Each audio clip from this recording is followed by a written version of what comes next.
নমস্কার বন্ধুরা, আজকে আমরা এসেছি বেঙ্গালুরু শহরে একবারে জমকালো গণেশ পূজা দেখতে।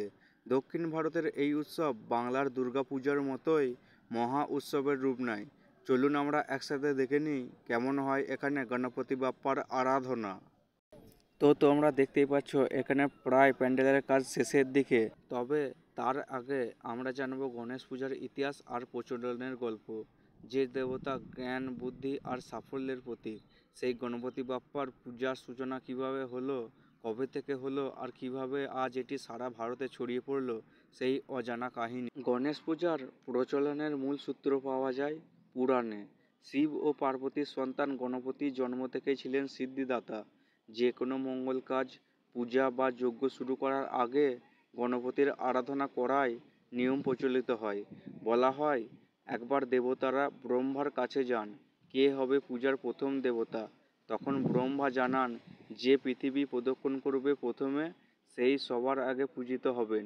কার্তিক এগিয়ে যান বাহন ময়ূরে চেপে, কিন্তু গণপতি তার জ্ঞান বুদ্ধি ব্যবহার করে নিজের বাবা মা শিব পার্বতীকে প্রদক্ষিণ করেন। ফলে তিনি পূজিত দেবতা হিসেবে প্রতিষ্ঠিত হন। এখান থেকেই প্রথমে গণেশ বন্দনা প্রথা শুরু। পৌরাণিক কাহিনী থেকে ধীরে ধীরে গণেশ পূজা ছড়িয়ে পড়ে সমাজে। ঐতিহাসিক নথি থেকে জানা যায় সপ্তম শতাব্দীতে দক্ষিণ ভারতে গণপতির পূজা ব্যাপক জনপ্রিয় হয়। মহারাষ্ট্রের শ্রী গণেশ ছিলেন লোকদেবতা। কালের প্রবাহে রাজা মহারাজারা রাজপ্রাসাদে গণেশ পূজা শুরু করেন। পরে সাধারণ মানুষের ঘরেও পূজা প্রবেশ করে। বিশেষ করে মধ্যযুগে গণেশ পুজো হয়ে ওঠে গৃহস্থ জীবনের অপরিহার্য। যুগে যুগে গণেশ পূজা শুধু ব্যক্তিগত ঘরে সীমাবদ্ধ ছিল না। ঊনবিংশ শতাব্দীতে মহারাষ্ট্রের স্বাধীনতা সংগ্রামী লোকমান্য বাল গঙ্গাধর তিলক এই পূজাকে সর্বজনীন করে তোলেন। তিনি গণেশ উৎসবকে মানুষের মিলনক্ষেত্র বানিয়ে ব্রিটিশ শাসনের বিরুদ্ধে জাতীয়তাবাদী আন্দোলনের প্ল্যাটফর্মে রূপ দেন। এরপর থেকেই মহারাষ্ট্রে, পরে সারা ভারতে গণপতি উৎসব মহা ধুমধামে পালিত হতে থাকে।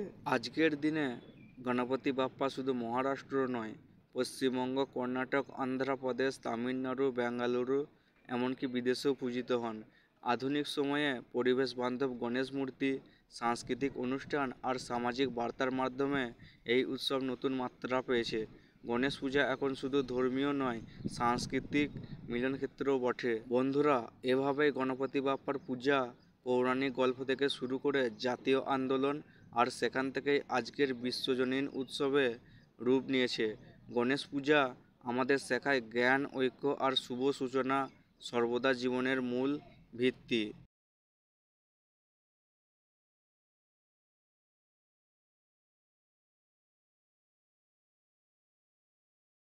তো আমরা ঠাকুর দেখতে পেরেছি ব্যাঙ্গালোরের অলিগলিতে। এখানে আজকে গণেশ পুজো উপলক্ষে আমরা ঘুরে বেড়াচ্ছি, সবাই যে যার মতন করে ঘুরে বেড়াচ্ছে। একটা গণপতি বাপ্পা, আর ওখানে মাইক বাজছে, মানে ডিজে সেট আপ বাজছে রাত্রেবেলা। ওইখানে আলাদা একটা আলোর পরিবেশন হবে।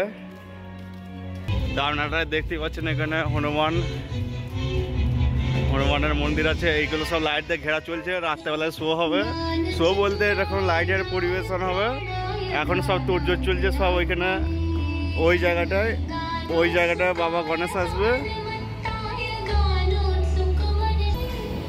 বাংলা যেমন দুর্গাপূজা মহোৎসব, এইখানেও তেমনি বেঙ্গালুরু শহরের গণেশ পূজার অনেক বড় উৎসব। প্রায় দুর্গাপুজোর মতন এখানে গণেশ পুজো উৎসবও হয়, উৎসব হিসেবে পালিত হয়। এখানে কত সুন্দর লাইটের খেলা, রাত্রে হলে দেখতে হবে।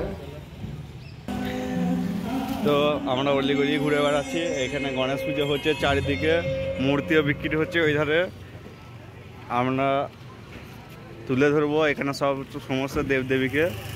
এই একটা ঠাকুর স্থান। ছোট ছোট বাচ্চা ছেলেমেয়েরা ঘুরে বেড়াচ্ছে।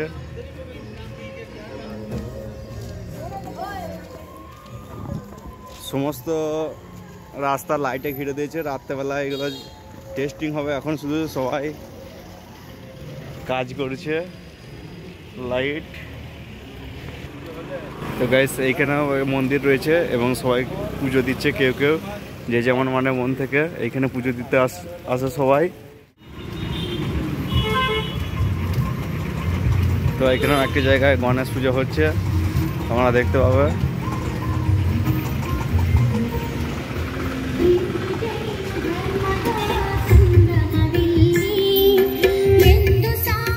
গণেশ ঠাকুর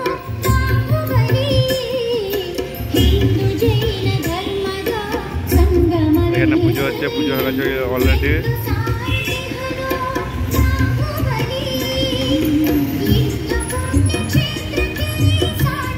সবাই ছবি তুলছে, ওইখানে গণেশ ঠাকুর বিক্রি হচ্ছে, এটা ট্রাফিক জ্যাম।